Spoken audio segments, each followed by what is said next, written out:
Welcome to this edition of the Law Society of Kenya Nairobi Branch Mentorship Series. Our guest today is Mr. Mugambi Laibuta, an advocate of the High Court of Kenya with close to 10 years experience. He holds a master's degree in human rights and international commercial arbitration, a bachelor's degree from Moi University, postgraduate diploma in law from Kenya School of Law. Mr. Mugambi specializes in conflict management, dispute resolution, policy development, governance, internet and the law, and business development. He currently advises a diverse portfolio of clients on constitutionalism and devolution in Kenya.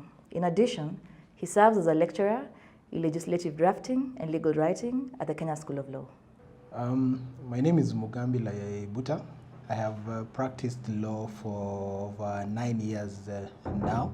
It will be 10 years at the end of 2019. I practice different kinds of law. One of them is constitutional architecture, constitutional reforms. So practice internet and the law, data protection, legislative drafting, policy drafting, and I teach legal writing and legislative drafting at the Kenya School of Law. To be a leading practitioner, I believe one has to find their niche in practice because there are diverse areas of practice. And one has to acquaint themselves with that area, constant reading, constant research, and constant engaging with clients in the area of specialization, because I believe in this day and age, it is easier and more economical for lawyers to basically specialize in a specific area. Of course, also mentoring other lawyers in the same area of practice, and if possible, training either practitioners or persons who are not lawyers in the same area. Like for myself, I practice internet and the law, and I also offer courses on the same. I also run a blog where I share my thoughts on the issues that I do practice. And I believe a combination of all this gradually, I become sought out expert in my area of practice. I believe the major mistake that most of us as lawyers do is just focusing on one area of practice. And so you find that a specific area is saturated with many advocates. So I believe it's high time that lawyers diversified in non-conventional areas of practice.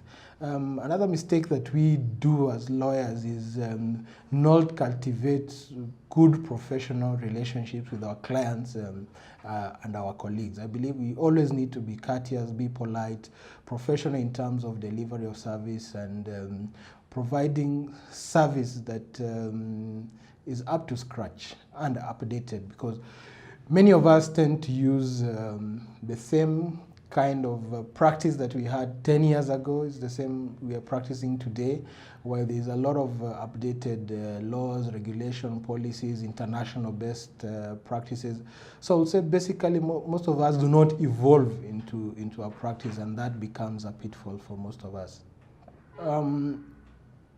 There are several aspects I'll advise young practitioners. One is that they have to constantly read, study, and research in their area of practice. Whether it's conveyancing, litigation, it is important to study new jurisprudence. Secondly, I will advise them, if possible, for those who have the heart for it, to teach what they do practice. That sharpens one's skills.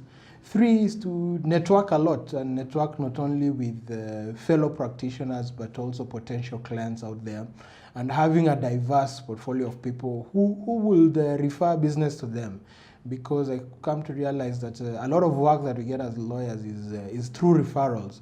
So the better networks that one has, and offering professional service that is up to what the client needs, then that allows one at least to earn their daily bread in a simpler way, as opposed to those who do not do that. Legal practice is about interpersonal skills, whether with court officers, whether with colleagues, whether with juniors, whether with clients. It's basically how one is skilled in having interpersonal skills, strong interpersonal skills that makes one an approachable professional, a trustworthy professional, because many clients look for us because of trust. They trust that we can provide a certain service to them. That is where we constantly have to improve our interpersonal skills with all kinds of people within our areas of practice.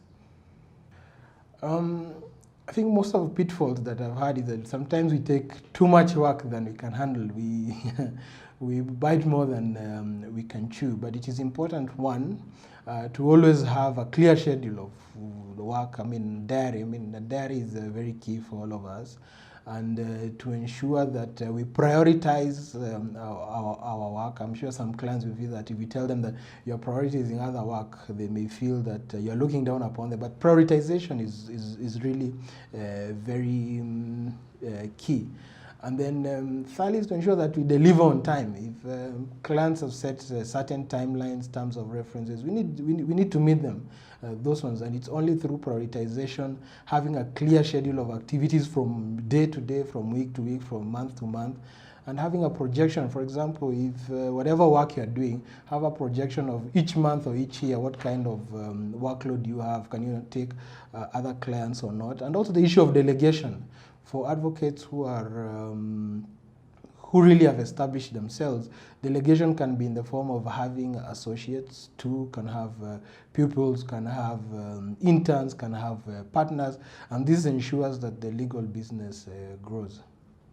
Work-life balance, as I will say, and I mean, as many of my colleagues know, that I had serious health problems at some point, and this is because I did not have proper work-life balance. That I worked long hours, had bad dietary habits, bad drinking habits. I did not exercise, so that all culminated in me getting a bout of acute diabetes. And I realized that really I had not, in my day-to-day engagements, I never took care of my physical self. I took care of my career. I mean, I worked hard in my career, but did not take care of my body. And my body shut down at a particular point.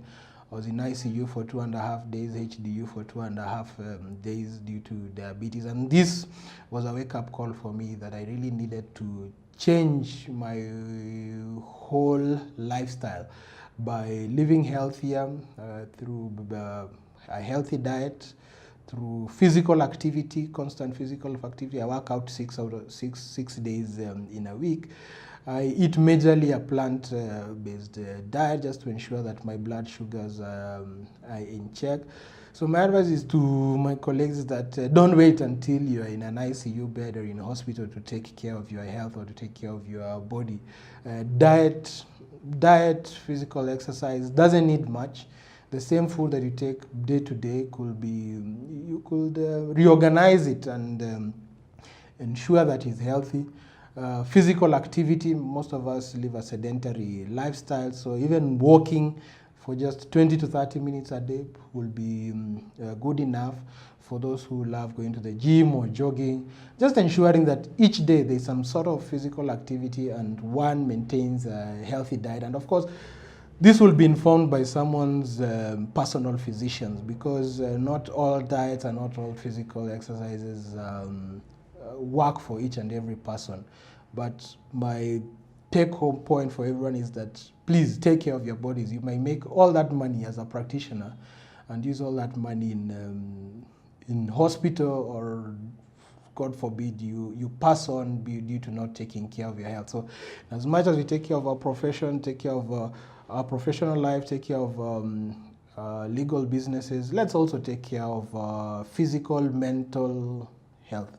I champion about diabetes because I mean, I'm someone who's working on my health and my focus is my blood sugar, but there are many other lifestyle diseases like high blood pressure, for example, obesity, which I believe many of our colleagues suffer from these and they do not take care of them. But I believe also the LSK Nairobi branch, the LSK national, the national office should come up with programs where to provide information or experts where lawyers can discuss these issues of issues of their health, issues of their lifestyle, issues of their diet. I know it's not easy. I was very resistant to discussing these issues before I was hospitalized, but I came to realize that it is really important that we take care of this, and it's really impressive.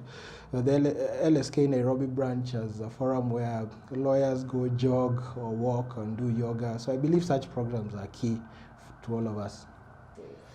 It's my pleasure to share this information, and I hope I learn from other lawyers in this program, and also my colleagues will learn from my experiences. Be sure to like us on our Facebook page, LSK Nairobi, follow us on Twitter, LSK Nairobi Branch, follow us on Instagram, LSK Nairobi, like, share, comment, subscribe on our YouTube channel, LSK Nairobi. Thank you.